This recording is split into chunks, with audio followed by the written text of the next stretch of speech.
Hello dear students, welcome back to another video session of the physics lecture for the class 12. I have been discussing about several aspects of electrostats. In the same context as per your CBSE syllabus, as mentioned in your NCERT, it would be probably the last topic that I shall be discussing for the chapter number 1. Today I am up here with second part of application for the Gauss law. Right now, let us start. Hopefully you must have gone through the topics which I have already discussed. Now let's come to the topic. Today we'll discuss about the electric field due to electric field due to a charged spherical shell. Charged spherical shell. Now, let's begin. So first of all, what is shell? Shell क्या होता है? एक जब आपसे ये कहा जाए कि एक स्फीयर है और एक शेल है, दोनों में बेसिकली अंतर क्या होते हैं, तो शेल होता है अंदर से खोखला होता है, जैसे कि कैनवस बॉल है तो बाहर का एक कर्वेचर होगा और अंदर वो कुछ होता नहीं है, उसके अंदर फुटबॉल है, हवा है, अंदर कुछ नहीं है, राइट। और अगर आप सॉलिड शॉर्टपट है, वो क्या है, बिल्कुल आपका सॉलिड है, गोला है ना। अब देखिए जैसे तरबूज है, तरबूज के अंदर क्या है, मटेरियल भरा हुआ है, राइट, तो वो हो गया एक, अगर बिल्कुल स्फेरिकल शेप में है तो स्फीयर हो जाएगा वो। और वही अगर अंदर से लाल वाला तरबूज का जो फल वाला पार्ट है, अगर वो खा जाओ और केवल खोखला खोखला उसका रख दो तो वो क्या हो गया, शेल हो गया। तो समझ में आ गया शेल क्या है और स्फीयर है ना। अब सबसे पहले हमारा काम ये है कि एक हम लोग शेल बनाते हैं पहले, ठीक है। मान लिया हमारे पास एक शेल है, इस शेल का रेडियस हमने माना है r, ठीक है। We have assumed its radius to be r। ना अब शेल के 3 पॉइंट्स, ठीक है। एक पॉइंट होगा इसके अंदर का, एक पॉइंट होगा इसके ऊपर का और एक पॉइंट होगा इसके बाहर का। तो हमने ये 3 पॉइंट ले लिए, पॉइंट नंबर 1, पॉइंट नंबर 2 और पॉइंट नंबर 3। अब इन्हीं 3 केसेस को हम लोग डिस्कस करने वाले हैं, फाइन। तो डिस्कस करने के लिए let us start with the inner part, ठीक है। तो इनर पार्ट के लिए आई विल डिस्कस से, अब हम लोग क्या करते हैं, एक अलग से, ठीक है, एक हम लोग स्फीयर ड्रॉ करते हैं, ठीक है। Now as we can clearly see that the electric field, ठीक है, is directed outward, electric field is directed outward, right. इसके ऊपर क्या है, पॉजिटिव चार्ज है, मान लिया हमारा पॉजिटिव चार्ज है, and let q be the total charge that is well spread all over the shell, outer surface of the shell. अब देखिए यहां पे, तो इसका गॉसियन सरफेस कौन सा होगा, ये वाला होगा गॉसियन सरफेस इसका, ठीक है। तो इसको प्रिज्यूम कर लेते हैं, ये हमारा है ds, ठीक है। तो अंदर वाला जो पॉइंट आप देख रहे हो, इस पॉइंट का रेडियस क्या होगा, x, अज्यूम करा हम लोगों ने, ठीक है। अब ये 2 कंडीशन होंगे, एक कंडीशन लेते हैं हम लोग सबसे पहले, ये x की वैल्यू डेफिनेटली देख के भी पता चल रहा है कि आपके r से क्या होगा, छोटा होगा। तो यहां पे हम लिख देते हैं केस नंबर 1, ठीक है, that is point inside the sphere, point inside the sphere, that is x is less than r, x की वैल्यू क्या है, r से कम है। उस स्थिति में आप अप्लाई करोगे क्या, Gauss law, applying Gauss law. तो गॉस लॉ जब आपने अप्लाई करा तो क्या कर लिखोगे, आप लिखोगे E ds is equal to Q upon epsilon naught लिखोगे। Now we can clearly say that charge क्या है, सरफेस प्रॉपर्टी। कैविटी के अंदर चार्जेस एग्जिस्ट नहीं करती, गॉट इट। कैविटी के अंदर चार्जेस एग्जिस्ट नहीं करेंगे, यहां पे अंदर कोई चार्जेस पॉसिबली नहीं है। हियर Q नेट, देखो यहाँ पे चार्जेस का मतलब यहाँ पे मेरे ये है कि नेट चार्ज जो होगा वो जीरो होगा। आप ये नहीं कह सकते चार्ज नहीं होगा। अगर मान लो पॉसिबली अगर आप एक चार्ज यहाँ पे इंक्लूड कर देते हो तो अंदर एक क्या होगा, पॉजिटिव नेगेटिव। अब यहाँ पे आपस में क्या करेगा, ये नेगेटिव बाहर क्या होगा पॉजिटिव, तो आपस में वो दोनों एक दूसरे को क्या कर देंगे, यूटिलाइज कर देंगे, ठीक है। तो समझिए बात को यहाँ पे, here Q that is net, Q is equal to 0, therefore E ds should be equal to 0, so E is equal to 0। यानी कि पहला पॉइंट हमारा ये समझ में आता है कि इलेक्ट्रिक फील्ड अगर इस स्फीयर के जो एक्चुअल स्फीयर है उससे अंदर कोई पॉइंट अगर लेते हैं तो उस अंदर वाले किसी भी पॉइंट पे टोटल इलेक्ट्रिक फील्ड क्या होगी, 0 होगी। फाइन। अब हम बात करते हैं एक ऐसे पॉइंट की जो कि इस स्फीयर से बाहर हो, ठीक है। तो लेट अस सी, अब हम लोग इसको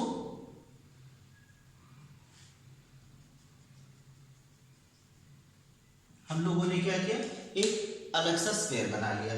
अब इस स्फीयर के लिए क्या करते हैं, सी अब इसका गॉसियन सरफेस क्या होगा, मान लेते हैं हमारा ये वाला गॉसियन सरफेस है, ठीक है, दिस इज ds।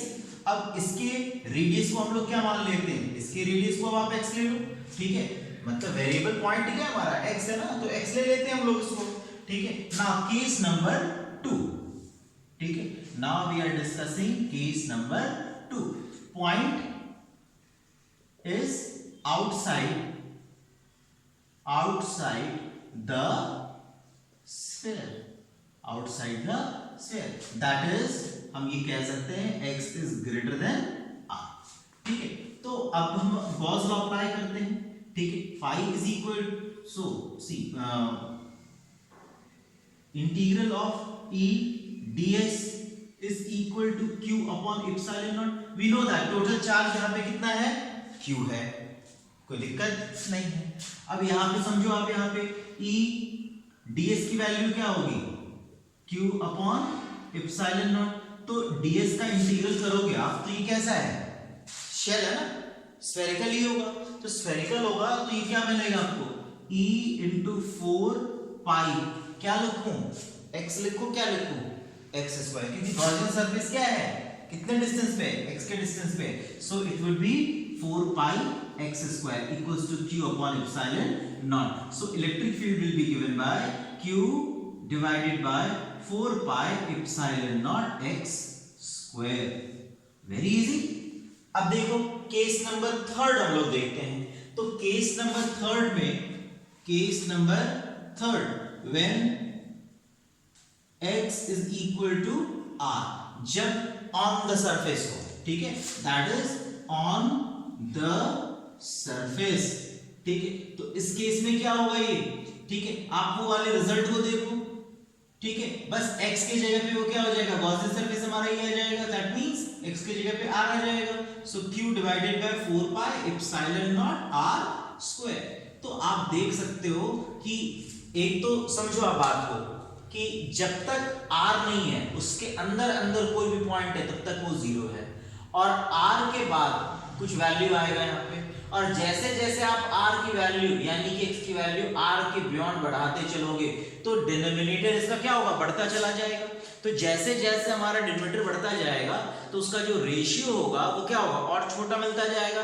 यानी कि हम ये कह सकते हैं ना कि as we go on increasing the value of x the overall electric field will tend to decrease। वैसे भी प्रैक्टिकली सोच के देखो, जब से जैसे जैसे आप चार्ज से दूर चलते जाओगे, ठीक है, क्या होगा, उसकी इलेक्ट्रिक फील्ड इंटेंसिटी धीरे धीरे क्या होगी, घटती चली जाएगी as you move away from the source, isn't it, ठीक है। तो बहुत आसानी से हम लोग क्या कर सकते हैं, इसका ग्राफ हम लोग प्लॉट करेंगे जो कि बहुत इंपॉर्टेंट है, ठीक है, as far as CBSE is concerned, ठीक है।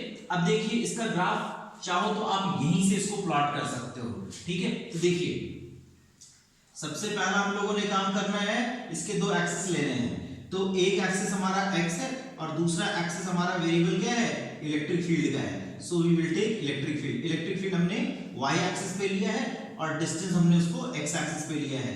ये हो गया सेंटर, ठीक है। अब आप चाहो तो एक सर्कल बना सकते हो, यहाँ पे स्फीयर बना सकते हो, ठीक है। फिलहाल मैं भी बता देता हूँ वैसे, ठीक है। तो एक ये x है, ये यहाँ पे हम पॉइंट मार्क करते हैं, इसको हम लोगों ने लिख लिया r, यानी कि सरफेस के। तो सरफेस के ऊपर यहाँ पे ये जो पॉइंट है, ये मैक्सिमम इलेक्ट्रिक फील्ड बन रही है आपकी। This is your maximum electric field. और इस इलेक्ट्रिक फील्ड की वैल्यू मैं क्या लिखूंगा, Q divided by 4 pi epsilon naught x square, ठीक है, for x is equal to r, ठीक है। अब जैसे जैसे, ठीक है, हम ये r की वैल्यू यानी कि x की वैल्यू बढ़ाएंगे, वैसे वैसे ये क्या होगा, घटता चला जाएगा, but it will never be equal to 0। बात आई समझ में, ठीक है ना।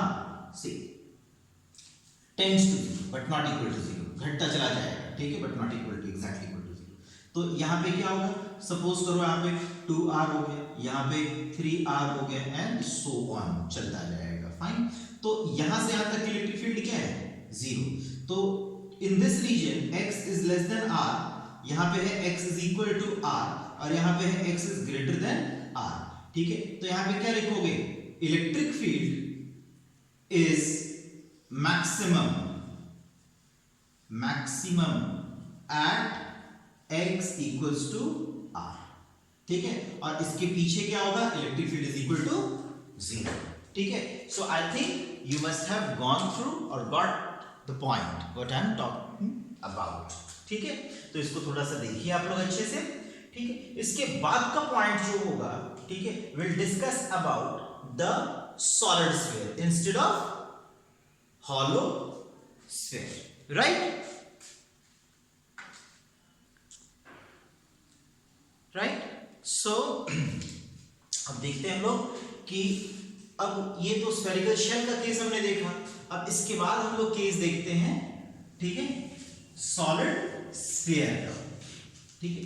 I must make one thing clear, ये सॉलिड स्फीयर, ठीक है, सीबीएसई के पॉइंट ऑफ व्यू से इंपॉर्टेंट नहीं है, that is not the part of your syllabus, ठीक है। जिनको करना है कर सकते हैं, जिनको नहीं करना ना करें, ठीक है, is all on your discretion, ठीक है।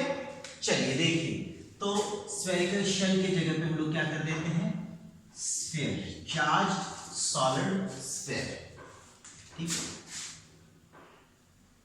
Solid sphere. अब आप बात समझो यहां पे कि बॉडी को हमने चार्ज करा, पूरी बॉडी के ऊपर चार्ज डिस्ट्रीब्यूट हो जाएगा, ठीक है। तो चार्ज जो है इस तरीके से डिस्ट्रीब्यूट होगा, ठीक है। लेट अस सी, एक पहले हम लोग एक स्फीयर लेते हैं, फाइन। अब इसके ऊपर हम लोग चार्ज, ठीक है, डिस्ट्रीब्यूट कर देते हैं। तो भाई चार्ज बाहर भी डिस्ट्रीब्यूट होगा और कुछ चार्ज जो होंगे वो अंदर भी डिस्ट्रीब्यूट हो गए, मान लिया हमने, ठीक है, फाइन, बराबर से डिस्ट्रीब्यूशन। अब क्योंकि सेम नेचर ऑफ चार्जेस, पहले के लेक्चरों में मैं ऑलरेडी बता चुका हूं कि what do you mean by continuous charge distribution और उसकी सिग्निफिकेंस क्या है। जब एक ही प्रकार का चार्ज इसके ऊपर हम दे रहे हैं तो charges will undergo a kind of force of repulsion, और वहां पे जाकर के एडजस्ट करना स्टार्ट कर देते हैं अपने आप को, जहां पे उनके ऊपर नेट फोर्स जो है वो 0 लग रहा है, यानी कि वो इक्विलिब्रियम की स्टेट में आ जाते हैं, ठीक है, आपस में। खैर चलिए, ये आपस में क्या करेंगे, स्कैटर करेंगे और अपने जगह पे जाकर के स्थित हो गए, फाइन। अब हमें फाइंड क्या करना है, सिमिलर केस एकदम, देखिए ध्यान से, ठीक है, जहां पे पॉइंट डिफरेंशिएट होगा मैं बताऊंगा, ठीक है। अब एक हमने क्या करा, एक अंदर एक पॉइंट ले लिया, ठीक है, ये इसका सेंटर है, इस पूरे स्फीयर का सेंटर है वो, ये एक्चुअल में रेडियस हो गया r, और ये डिस्टेंस जो है, ठीक है, जो अंदर वाले पॉइंट का मुझे जिस पॉइंट पे निकालना है उस पॉइंट का वैल्यू हमने ले लिया है x, ठीक है, we have considered it to be x। अब इसका एक हम लोगों को क्या करना पड़ेगा, एक गॉसियन सरफेस देखना पड़ेगा, खैर वो बात की बात है। पहला काम ये होगा कि what is constant in this all scenario, इस पूरी चीज में कांस्टेंट क्या है? कांस्टेंट एक चीज है और वो है सरफेस चार्ज डेंसिटी। ठीक है, मान लिया इस पूरी बॉडी के ऊपर क्यू चार्ज डिस्ट्रीब्यूट हुए, तो इसके ऊपर क्यू डिस्ट्रीब्यूशन तो नहीं होगी। भाई जब इसका बराबर से स्टार्टेड है तो टोटल चार्ज अगर इसके सरफेस के ऊपर फाइंड करना चाहोगे तो गॉस लॉ तो यही कहता है ना कि भाई EDS is equal to Q upon epsilon naught. तो Q कौन सा Q? Which Q you are talking about? The Q that is on that surface, वो गॉसियन सरफेस ने जो इनक्लोज किया हुआ है। तो भैया यहाँ पे इसका गॉसियन सरफेस यहाँ पे है ना, तो आप इसको देखोगे, आप इसको तो देखोगे नहीं। क्लियर है? तो अब क्या लिखना है यहाँ पे? ठीक है, सबसे पहला काम आपको ये करना है कि इस Q की वैल्यू फाइंड करनी है। मान लेते हैं कि वो Q डैश है, यहाँ पे मान लिया Q डैश है। So Q dash divided by 4 pi x square, यानी कि total charge on the inner surface upon surface area, that will give you density and that would be equal to Q divided by 4 pi r square. कोई दिक्कत है यहां पे? ठीक है ना? चार्ज, अब यहां पे देखो, एक समझने की कोशिश करो, ये सरफेस तो है नहीं भाई, ये चार्ज डिस्ट्रीब्यूशन कहां पे हुआ है? ये चार्ज डिस्ट्रीब्यूशन हुआ है आपके वॉल्यूम पे। तो यहां पे ये x स्क्वायर और r स्क्वायर नहीं होगा, यहां पे होगा 4/3 पाई x cube and 4/3 pi r cube. अब बात समझ में आ गई? ठीक है, तो सरफेस कब रहता? जब वो हमारा शेल वाला केस था। अब ये कौन सा केस है? पूरा सॉलिड है। ठीक है, यानी कि अंदर मैटर मींस समझ लो कि ये बल्क प्रॉपर्टी के हिसाब से आप समझ लो इसको कि वो टोटली क्या होगा? चार्ज अंदर डिस्क्रीटेड होगा। तो 4 pi and 4 pi will get cancelled, so Q dash will be equal to Q into x cube divided by r cube. ये हमारे पास एक रिलेशन आ गया Q डैश का। फाइन, चलिए अब हम Gauss law applying Gauss law. ठीक है, तो भाई गॉस लॉ जब अप्लाई करेंगे तो हम आराम से इसका फाइंड कर सकते हैं ना कि integral of EDS cos theta, ठीक है, cos theta equals to Q dash upon epsilon naught. कोई दिक्कत? अब E की वैल्यू क्या है? चलो छोड़ो उसको, वो तो फाइंड करना है। और ds क्या हो जाएगा? 4 pi what? x square, 4 pi x square. ध्यान रखना क्योंकि अब ये सरफेस एरिया इसका है। ठीक है, इनटू cos थीटा क्या हो जाएगा? cos 0 डिग्री, क्योंकि भाई इलेक्ट्रिक फील्ड और ds दोनों सेम डायरेक्शन में हैं। क्लियर? दोनों के बीच का एंगल क्या है? 0 डिग्री है and that is equal to Q dash. अब हमें गिवन क्या था?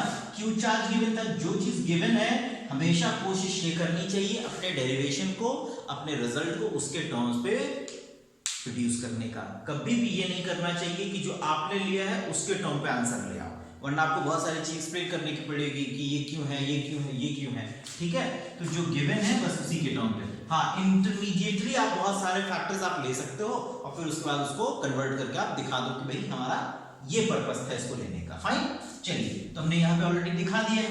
तो Q डैश हम हटाएंगे, लिया तो है जरूर, लेकिन उसको हटाने का भी जगह हम लोगों ने देख लिया है। फाइन, तो चलिए देखते हैं। तो Q x cube upon r cube. ठीक है, अब यहाँ पे देखो x क्यूब से इसको कैंसल आउट कर देते हैं, तो हमारे पास क्या बचेगा? E is equal to Q into x divided by 4 pi r cube. अब आप थोड़ा यहाँ पे ध्यान देना, ठीक है, क्योंकि ये डेंसिटी इसकी फिक्स्ड है, बाकी चीजें तो फिक्स नहीं है, तो क्यों ना इसके आंसर को डेंसिटी के टर्म पे रिड्यूस करें। ठीक है, तो वो करने के लिए हमें क्या करना पड़ेगा?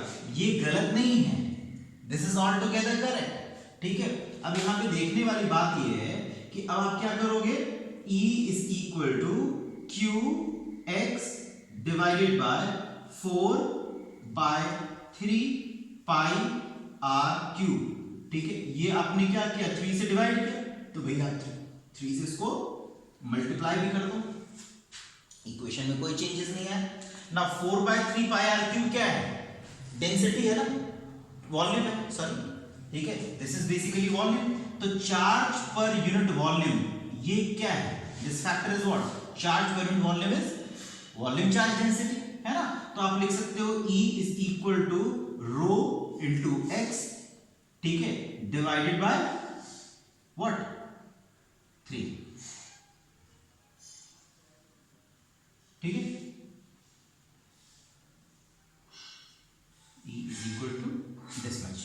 कोई दिक्कत यहां पे है तो बताओ आप। नाउ एक फैक्टर हम लोग यहां पे भूल रहे हैं, ठीक है, दैट इज 4 एप्सिलॉन नॉट भी है ना यहाँ पे, एप्सिलॉन नॉट, ठीक, so it will be epsilon naught r cube and here also epsilon naught and epsilon naught, ठीक है। सो आपके पास ये आ गया रिजल्ट। नाउ देखो इसके अंदर का मीडियम एप्सिलॉन नॉट आप ले नहीं सकते हो, सबसे पहले तो ये समझो, ठीक है। आप लोगे क्या, it should have been epsilon naught क्योंकि ये permittivity naught due to free space, it is electrical permittivity of a medium, और ये मीडियम क्या है, जिस मैटर से ये पूरा आपका स्फीयर बना होगा, ठीक है। ये हो गया हमारे पास एंड रिजल्ट, ठीक है। तो इंपॉर्टेंस समझ में आई आपको, ठीक है। So this is the electric, तो पहले वाले केस में क्या देखा कि अंदर इलेक्ट्रिक फील्ड 0 था, लेकिन यहाँ पे इलेक्ट्रिक फील्ड 0 नहीं है, राइट। तो इस तरीके से ये क्या कर रहा है, चेंज कर रहा है। अब आप समझो इसका ग्राफ जब हम प्लॉट करेंगे तो क्या होगा। अब अगर मान लो, ठीक है, सपोजिटली ऑन द सरफेस क्या होगा, ऑन द सरफेस ये वाला पॉइंट है आपका, ठीक है, ऑन द सरफेस हो गया, ठीक है। अब मान लो x की वैल्यू, ठीक है, r है तब, ठीक है, तो क्या कर दो, x is equal to r, ठीक है। तो उस केस में क्या बना, q into r divided by 4 pi epsilon r cube, तो ये इसको हटा दो, तो क्या बना आपके पास, q divided by 4 pi epsilon r square, ये आ गया रिजल्ट आपके पास। बाहर का कोई पॉइंट है, अगेन सेम थिंग, ठीक है, उसको आप r को सब्स्टिट्यूट कर दोगे, यहाँ पे x का फैक्टर एब्सेंट है, ठीक है, यानी कि यही मैक्सिमम है। इसके बाद वो क्या करेगा, वो जैसे जैसे आप बढ़ाओगे वैसे वैसे वो घटना चालू हो जाएगा। Now again we are in state of what,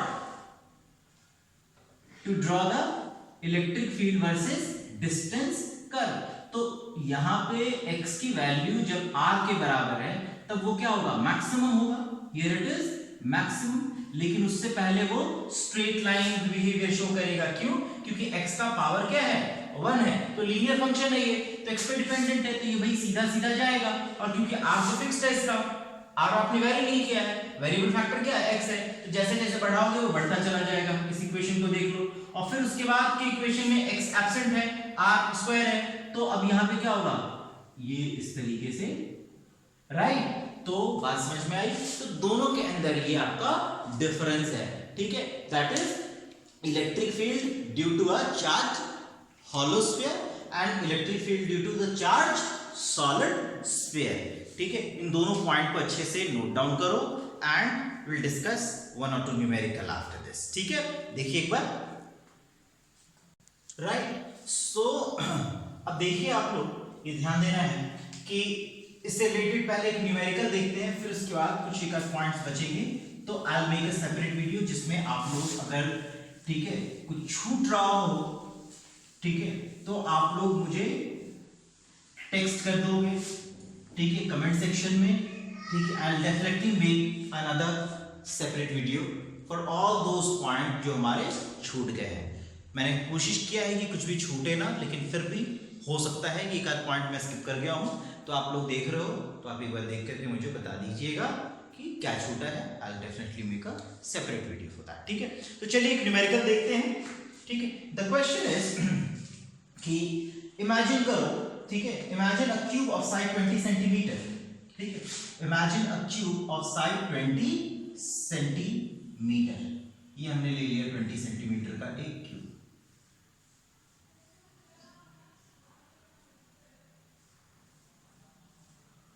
fine.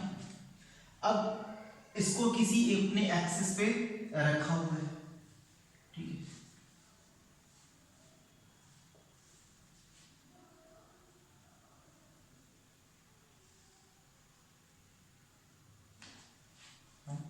और ये ओरिजिन से कुछ दूरी पे रखा गया है, ठीक है। सपोज यहां से इसकी जो डिस्टेंस फिलहाल है वो 20 सेंटीमीटर की है इस वाले फेस की, और इस वाले फेस की डिस्टेंस कितनी हो जाएगी 40, क्योंकि एज उसका है 20। फाइन। अब वो कहता है कि electric field Ex is equal to 500x का पावर 1/2, ठीक है। This is what it concludes. अब वो कहता है Ey and Ez is equal to 0. Electric field along y axis is equal to 0 and electric field along z axis is equal to 0. Find the total flux through the cube. एक तो find करना चाहता है कि total flux बताओ इस cube के through, और फिर कहता है the charge enclose with in the cube. क्योंकि जब फ्लक्स मिल जाएगा तो क्यूब निकलने में हमारे कोई दिक्कत नहीं आएगी, ठीक है। तो दो बातें देखिए, इसके ऊपर चार्ज है, जो भी चार्जेस होंगे, इसके दो सरफेसेस हैं। इलेक्ट्रिक फील्ड का डायरेक्शन क्या है हमारा, x axis, x positive pay है, ठीक है। तो ये हमारा हो गया Ex, ठीक है। अब हम इसे सरफेस 1 मान लेते हैं S1 और इसे मान लेते हैं S2। हालांकि मैग्नीट्यूड वाइज S1 और S2 में कोई अंतर नहीं है, ठीक है। Now surface will be radially outward, ठीक है। सरफेस को मैंने दोनों साइड पे रेडियली आउटवर्ड बना दिया। यहाँ पे इलेक्ट्रिक फील्ड इस डायरेक्शन में है, लेकिन यहाँ पे इलेक्ट्रिक फील्ड क्या होगा का डायरेक्शन ऐसा है।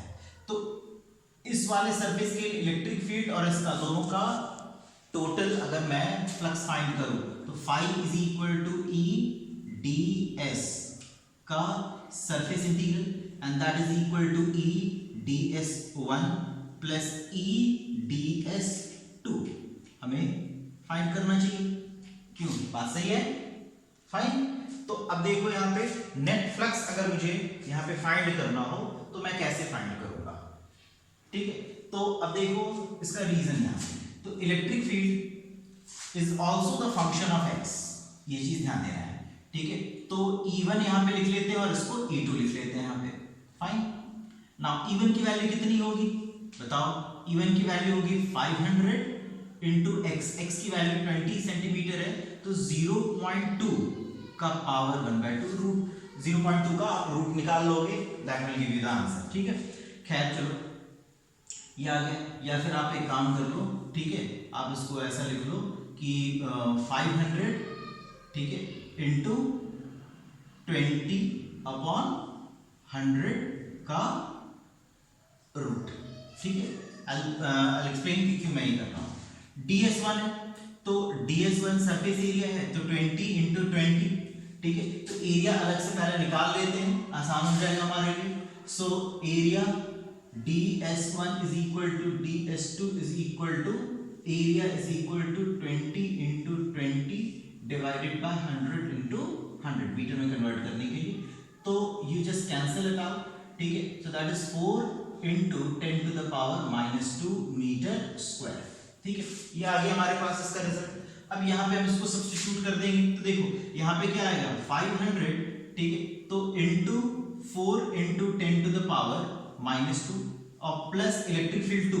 अब यहाँ पे क्या होगा, सेकेंड वाले केस में 500 तो है, लेकिन अब ये 20 और 20 हो गए 40, अब 40 है डिस्टेंस। अब उसकी इस सरफेस की दूरी कितनी है, ये 20 और ये 20 दोनों मिलके 40 हो गए, तो 40/100 पावर 1/2 इंटू, अब सेम वही बात है 4 इंटू 10 टू द पावर -2। अब भाई देखो अब यहाँ पे, ठीक है, अब इसको 500 डिवाइडेड बाय 10, ठीक है, 500 डिवाइडेड बाय 10 और √20, ठीक है, √20 और ठीक है into 4 into 10 to the power -2 और प्लस 500 डिवाइडेड बाय 10 इंटू 40 का अंडर रूट कर लेते हो, ठीक है, और into 4 into 10 to the power -2।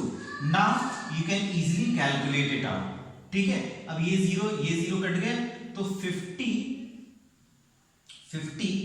Into how much 50, यहाँ पे आपने कॉमन ले लिया, into 4 into 10 to the power -2 common ले लिया, तो बचा क्या आपके पास √20 और plus √40।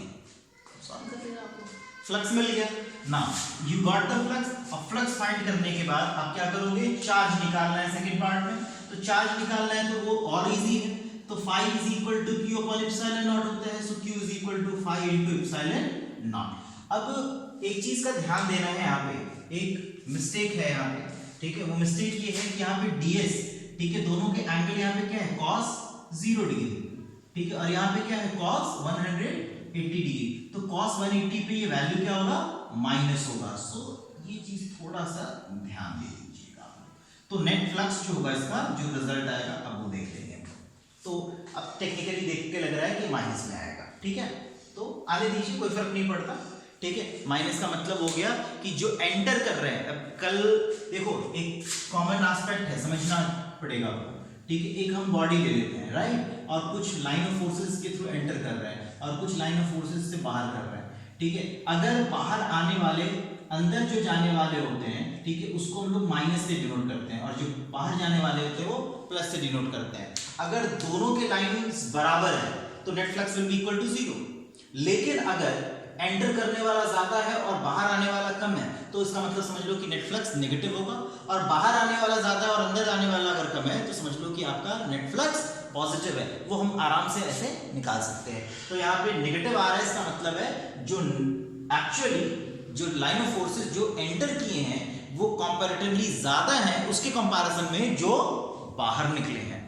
I think that is okay with you all, ठीक है। So I will just put an end to the today's lecture. कल के लेक्चर में हम लोग थोड़ा और एक आध न्यूमेरिकल डिफरेंट वेरिएशंस में देखेंगे, और प्लस कुछ एक आध पॉइंट जो छूट गए होंगे मैं उसको कवर करवाऊंगा, ठीक है। After that I will be done with the first chapter of your NCERT book, ठीक है, and hopefully you must be understanding whole process, ठीक है। आप लोग समझ में आ रहा होगा आप लोगों को, कोशिश करता हूँ, आशा करता हूँ, ठीक है। और आप लोगों से रिक्वेस्ट है कि कमेंट बॉक्स में कुछ ना कुछ लिखते रहिए, कोई क्वेरी हो, ठीक है, कोई सजेशन दीजिए। मुझे ज़्यादा न्यूमेरिकल इंक्लूड करना चाहिए, ठीक है, मुझे ज़्यादा थ्योरी पे ध्यान दिलवाना चाहिए, मुझे कंसेप्चुअल, हालांकि मैं सब कुछ ब्लेंड करने की कोशिश कर रहा हूँ एज द टाइम प्रोग्रेसेस, ठीक है। विद द टाइम मैं वैसे वैसे न्यूमेरिकल्स भी और ज़्यादा कवर करता जाऊंगा, बिकॉज देखिए सबसे बड़ी चीज़ है, यू मस्ट बी वंडरिंग कि ये न्यूमेरिकल ज़्यादा नहीं कराते, ये न्यूमेरिकल कम कराते हैं, ये थ्योरी ज़्यादा कराते हैं, ठीक है। See there is very common link, ठीक है, दैट अगर आपको थ्योरी नहीं आती तो आपको न्यूमेरिकल का बेस जो है वो क्रक्स नहीं। हाँ ये चीज़ है कि आप एक फॉर्मूला बेस्ड है वो आप कर लोगे, वो समझ में आ गया, दैट इज़ ओके फाइन, लेकिन कंसेप्चुअलाइज नहीं हो पाएगा वो, ठीक है। आप ऐसा करो कि आपको याद ना करना पड़े, आपका थॉट प्रोसेस उस तरीके से हो कि आप तुरंत समझ जाओ कि ये करना है। अभी क्वेश्चन में देखा आपने, ठीक है, भाई हमें ये क्यों ले रहे हैं, कि यहाँ पे दो चीज़ें बात पता चली कि जो इलेक्ट्रिक फील्ड है वो केवल इलेक्ट्रिक फील्ड नहीं है, वो एक्स का फंक्शन है, एक्स वेरिएबल है ना यहाँ पे। तो जैसे जैसे अगर आप एक्स की वैल्यू बदलेगी, अब वाई और जेड भी था यहाँ पे, ठीक है। तो भाई अगर हम चाहते तो हम ऐसा भी तो लिख सकते थे इसको, ठीक है, ई इंटू, ठीक है, डी एस लिखेंगे, तो भाई ई को हम क्या लिख सकते हैं, E x plus E y plus E z into d s में लिख सकते हैं। अब इसको मल्टीप्लाई करोगे तो क्या बनेगा, क्योंकि ये दोनों तो जीरो है तो जीरो बनेगा, तो अल्टीमेटली आपके पास ई इंटू डी एक्स रह गया है एक्स एक्सिस के अलावा, तो केवल वही लिया है हम लोगों ने, ठीक है। सो साइन का बहुत अच्छे से ख्याल रखिएगा आप लोग, फाइन, ठीक है। Thank you, subscribe and hit the like button and if you like, ठीक है, thank you, see you tomorrow.